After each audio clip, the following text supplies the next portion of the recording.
दरोगा, सिपाही, होमगार्ड, चपरासी, चौकीदार, इनकी गलती क्या बताऊं। जब उत्तर प्रदेश का पुलिस का सबसे बड़ा मुखिया महापंचायत के दिन, यानी शुक्रवार के बाद की जो पंचायत थी, उस पंचायत के आरंभ होने से 20 मिनट पहले पूरी स्थिति का मुआयना करके निकला, सारा मुआयना करके निकला, सारे अधिकारियों से बात करके निकला, पश्चिम उत्तर प्रदेश के विशेष विमान में बैठा और लखनऊ गया डीजीपी, और उसने वहां मुख्यमंत्री से कहा कि सब कुछ ठीक है, कोई चिंता की बात नहीं। और उस पंचायत के बाद ही वहां हिंसा शुरू हो गई। तो आकलन की इतनी बड़ी हिमालयी गलती के आधार पर उस डीजीपी को पदमुक्त क्यों नहीं किया गया। और अंतिम सवाल इस घटना के बाद कहूंगा, जो अखिलेश जी के दौरे से उभर कर आया मेरे जहन में, कुंडा में एक डीएसपी शहीद हो जाता है, जियाउल हक, जियाउल हक नाम था ना, तो जियाउल हक शहीद हो जाता है। वहां जो लोग उसको मारने के दोषी बाद में पाए जाते हैं, आरोपी पाए जाते हैं, नन्हे यादव का परिवार और सुरेश यादव का परिवार, अगर मैं सही नाम, बिल्कुल सही नाम, उनके परिवारों से मुख्यमंत्री जी मिलने जाते हैं। ये वही परिवार है जिनको सीबीआई ने नेम्ड किया और 302 में, और उनको 25-25 लाख रुपए देकर आते हैं। मुजफ्फरनगर में जो शहीद हो, कवाल में जो शहीद हो, उसको 10 लाख, और जो डीएसपी को मारे उसको 25 लाख। ये लोकतंत्र है या मजाक तंत्र है? शायद ये तो देखना पड़ेगा। मुझे कोई बताए जिसकी शहादत हो गई, जो जिबह हो गए, आधा सैकड़ा लोग पश्चिम में, उनकी जान की कीमत 10 लाख, और जिन लोगों ने डीएसपी को घेर के मार दिया, उनको 25 लाख मारने का इनाम। शाहिद मंजूर साहब रिस्पॉन्ड कीजिए इस पर।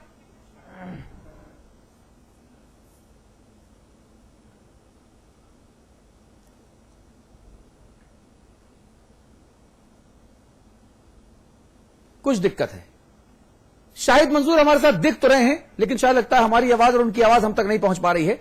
जयंत चौधरी, मैं आपसे जानना चाहूंगा, आपकी पार्टी इस पूरे क्षेत्र में आपके बाबा चौधरी चरण सिंह की विरासत को संभाल रही है। चुनावी नतीजे गवाही देते हैं कि ये विरासत लगातार क्षीण और संकुचित होती जा रही है। आप किसानों की राजनीति करते हुए अपना परंपरागत वोट बैंक कहते हैं। आखिर क्या वजह है कि आपकी पार्टी का कोई कद्दावर नेता दंगा शांत कराने नहीं पहुंचा? आपको ही वहां जाना चाहिए था ना जयंत भाई। चौधरी अजीत सिंह जी पे तो सरकार प्रतिबंध लगा रही है। 2 बार उन्होंने प्रयास किया, अपने संसदीय क्षेत्र का भी दौरा करने की कोशिश करी, उनको रोक। अरे भाई, आप जब मैसेज रास्ते में रोक ही जाएंगे ना। तो 2 बार में हुआ है, शहीद मत होइए भाई साहब। के गाँव का दौरा किया है मैंने। जिन परिजनों ने सब कुछ खो दिया, उनसे मैंने मुलाकात की, उनके साथ बैठा, प्रयास किया। अब ऐसा नहीं है जिन्होंने इतना सब खो दिया है, आप सोचें कि उनके बीच में मैं जाके कुछ शब्द कह दूंगा वो ठीक हो जाएंगे, या मुख्यमंत्री उनको कह देंगे हाँ तो देते हैं, सब भूल जाएंगे लोग, ऐसा नहीं। लेकिन प्रयास तो करना होगा, और यदि कोई उनके बीच में जाएगा नहीं, आंसू नहीं पहुंचेगा, तो मैं नहीं समझता कि समाज में हम दोबारा एकजुटता बना पाएंगे। तो लोकदल के कार्यकर्ता गाँव गाँव जा रहे हैं, उन्हें गाँव में वो चौधरी चरण सिंह की कर्मभूमि थी, जन्मभूमि थी। वहां तो अजीत सिंह जी को और जयंत चौधरी को बैठ जाना था बोरा बिछाकर, और कहना चाहिए था कि आए आर्मी हमको गोली चलाए हमारे ऊपर, हम अपने लोगों को छोड़कर नहीं जाएंगे मुसीबत में। सबसे बड़ी नैतिक जिम्मेदारी तो आप लोगों पर थी, पिता पुत्र पर। ठीक बात है। उस इलाके के सबसे बड़े नेता अजीत सिंह, आपको वहां बोरा बिछा के बैठ जाना चाहिए था, अन्न जल त्याग देना चाहिए था। देखती सरकार क्या करती। अजीत सिंह इतनी छोटी हैसियत नहीं कि सरकार उनके साथ बल प्रयोग कर लेती, लेकिन आप बैठते तो आप तो एसएमएस करके जा रहे हैं, एसएमएस करके कि ऑनरेबल आरएलडी चीफ इतने बजे निकलेंगे, तो एसएमएस करके जाना होता है क्या? कहीं उंगली कटा के शहीद होना है, ये उंगली कटा के शहीद होना है। शाहिद मंजूर साहब हमारे साथ जुड़ गए लगता है।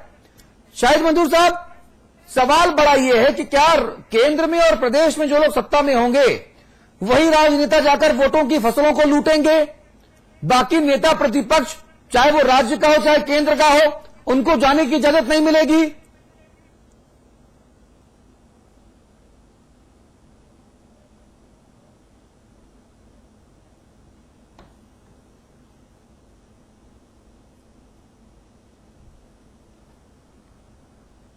आवाज नहीं पहुंच पा रही है को तकनीकी दिक्कत है। जी जी। गोविंद बंदराजू, मैं चाहूंगा आप इस पर रिस्पॉन्ड कीजिए।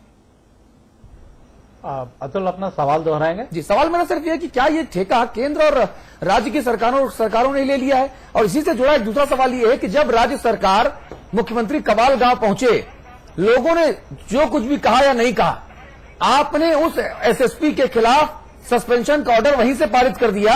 सुभाष चंद्र दुबे, जिन्हें एक ईमानदार अफसर माना जाता है, 27 तारीख की देर रात या 28 की सुबह आपने उनको वहां पर पोस्ट किया, जब आपने सुरेंद्र सिंह और मंजिल सैनी को हटाया था। फिर 9 तारीख को आपने उनका तबादला कर दिया और 2 दिन पहले सस्पेंशन कर दिया। अतुल, एक बात और कह दूं, गोविंद जी फिर रिस्पॉन्ड करें। एक बड़ा हास्यास्पद तर्क उत्तर प्रदेश सरकार ने दिया, गोविंद जी को पता होगा। हाँ। सुभाष चंद्र दुबे ना? जी जी। कि सुभाष चंद्र दुबे दंगा को नियंत्रित करने की बजाय फेसबुक पर थे।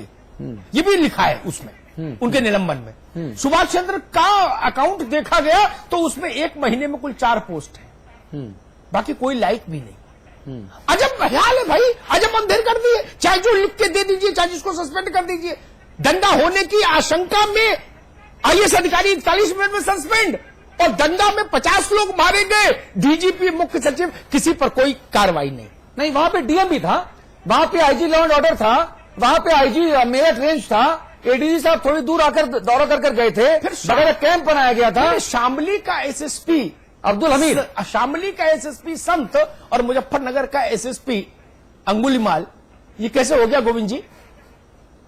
नहीं, मुझे लगता है कि इस पूरे मामले में, जैसे दुर्गा शक्ति वाले मामले में भी हमने देखा था, सरकार का बहुत एक पक्षी नजरिया है। और पूरा जो मुजफ्फरनगर का पूरा जो कांड हुआ है, वो पूरी तरह से सरकार की जो प्रशासनिक क्षमता है, दक्षता है, और जो चीजों को समझने का कौशल होना चाहिए था, उसकी असफलता है।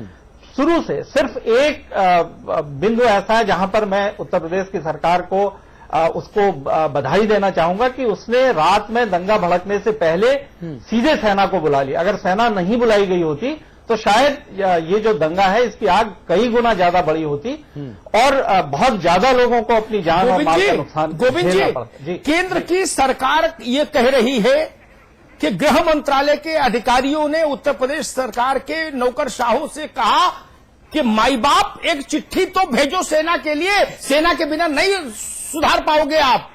केंद्र ने उनसे यह कहा कि आप इलाका सील करिए। ये बात बताने की होती है कि जब दंगा हो तो इलाका सील होना चाहिए। आज आरपीएन सिंह ने बोला है, ये आज आरपीएन सिंह ने बोला ना, यानी केंद्र ही उनको बता रहा था कि आप हमसे मांगो, हम भेजें ताकि वहां स्थिति सुधरे। तो आखिर सवाल उठता है, हुकूमतें उत्तर प्रदेश क्या कर रही थी? ये सवाल नहीं उठेगा? कुछ नहीं कर रही थी, वही तो मैं कहना चाह रहा हूं कि आप सिर्फ इस दंगे की बात मत करिए।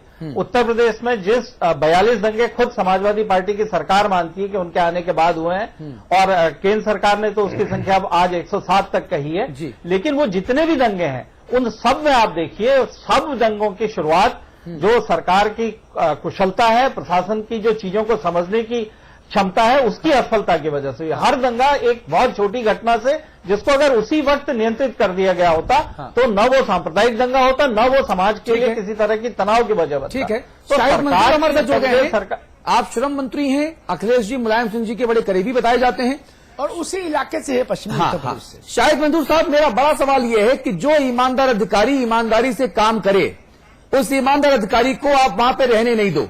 शामली में दंगा हुआ, अब्दुल हमीद का केवल तबादला किया गया जो वहां पे एसएसपी थे। मुजफ्फरनगर में दंगा हुआ, दंगा पहले भड़क चुका था, आग पहले लग चुकी थी, लेकिन आपने 1 हफ्ते 10 दिन के बाद एसएसपी सुभाष चंद्र दुबे को सस्पेंड कर दिया। भाई वहां पर तो डीजी भी थे, वहां पर डीएम भी थे, वहां पर 2 आईजी थे आपके, आईजी लॉ एंड ऑर्डर भी थे राजकुमार विश्वकर्मा, और आईजी मेरठ रेंज थे ब्रजभूषण। वहां पर डीएम कौशल राज शर्मा थे, जिन्होंने ज्ञापन लिया था खालापार में जब एक समुदाय की पंचायत हुई थी और धारा 144 लगी हुई थी। तो आपको सिर्फ एसएसपी ही क्यों नजर आया सस्पेंशन करने के लिए? एक सवाल और पूछिए शाहिद जी से। हाँ, जो उत्तर प्रदेश में नौजवान जांबाज डीएसपी को मारे, हाँ, उसको 25 लाख का मुआवजा। हाँ, मैं अपने मुंह से नहीं कहूंगा कि हत्या के लिए मुआवजा दिया, हाँ, वो आप जानते। लेकिन जो सांप्रदायिक दंगे में शहीद हो जाए, हाँ, गरीब लोग, हाँ, उनकी जान की कीमत 10 लाख, हाँ, ये अंतर क्यों? तकनीकी खामी बहुत ज्यादा है। चलिए एक ब्रेक ले लेते हैं, एक ब्रेक के बाद तुरंत लौट के आते हैं। चलिए ब्रेक ले रहे हैं, फटाक से आ रहे हैं। शुरू हुए दंगों पर दौरे, फिट हैं सबकी चाल और मोहरे, खूनी बारिश के बाद वोट की फुहार, मोहरा मुजफ्फरनगर। सेल्फ डिफेंस का जुनून सवार है, स्ट्रेंथ के लिए यही देती हूँ। इस इंटेलिजेंट सुपरमैन को खीर बहुत पसंद है। हस्बैंड को ऑफिस में भी बिरयानी चाहिए। Breakfast, lunch, dinner, Kambach. Wow! Julie, my love, you're the love of my life. Julie!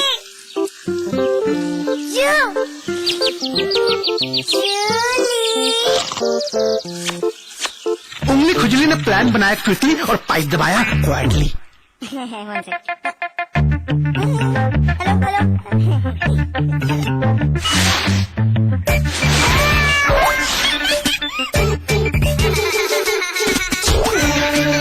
Refreshing mini gums. आइली क्या?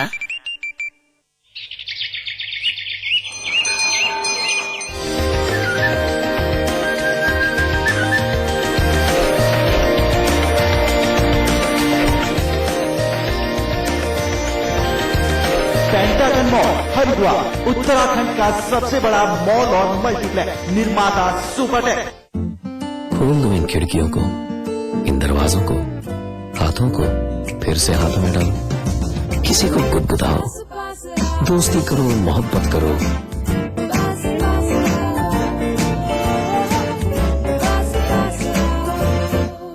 गले मिलो, आंख मिलाओ, किसी को अपना बनाओ, ताया ताई, मौसा मौसी, सबसे प्यार करो, रहो हमेशा पास पास। विराज कंस्ट्रक्शन प्रस्तुत करते हैं आपके शहर लखनऊ में फैजाबाद रोड पर संपूर्ण आवासीय योजना बीवीजी ग्रीन सिटी। मात्र 20% जमा करके पाए अपने सपनों का घर। आज ही संपर्क करें 0522 309 3500। पीछे पीछे वक्त चला, आगे निकल गए हम तुम, सोचो ऐसा क्या कर गए। शुद्ध प्लस पान मसाला, तुम में भी मैं हूँ। यहाँ मेगा मॉल बनेगा, तो बिगेस्ट इंडिया एवर सीन। यहाँ स्टेडियम बनना चाहिए। चैरिटी के बारे में सोच रहे हैं? कभी तो ऐसा ख्वाब देखिए जिसमें हजारों ख्वाब शामिल हो। GR एंटरप्राइजेस के इंटरनेशनल स्टेडियम ने इस शहर के लोगों में गर्व की भावना और स्पोर्ट्स कल्चर को अद्भुत बढ़ावा दिया है। GR Enterprises shares have reached an all-time high. जब दूसरों के ख्वाब पूरे करोगे ना, तो अपना कल बनते देखोगे।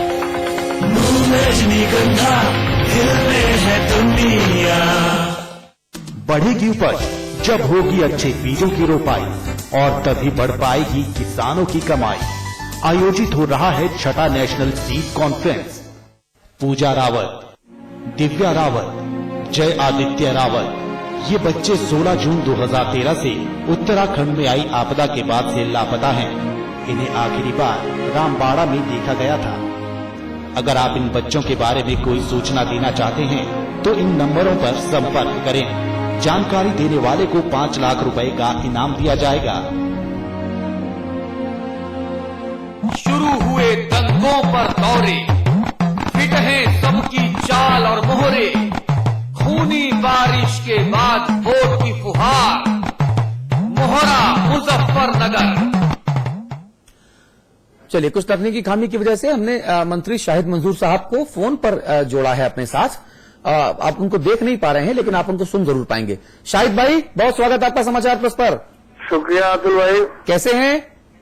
बहुत बढ़िया सर। अच्छा भाई साहब, ये बताइए, सवाल जो जिस मुद्दे पर चर्चा हम कर रहे हैं, चर्चा इस मुद्दे पर कर रहे हैं कि क्या केंद्र की जो सरकार है और जो राज्य की सरकार है, क्या यही दोनों जो सरकारें हैं और उनसे जुड़े जो कद्दावर लोग हैं वो बार दंगा प्रभावित क्षेत्र का दौरा करने के लिए अधिकृत हैं? क्या जो बाकी नेता विरोधी दल है या नेता प्रतिपक्ष है सदन के भीतर, क्या उन सब लोगों को दंगा प्रभावित क्षेत्र में जाकर वस्तु स्थिति जानने और पीड़ितों के जख्मों पर मरहम लगाने का अधिकार नहीं है क्या?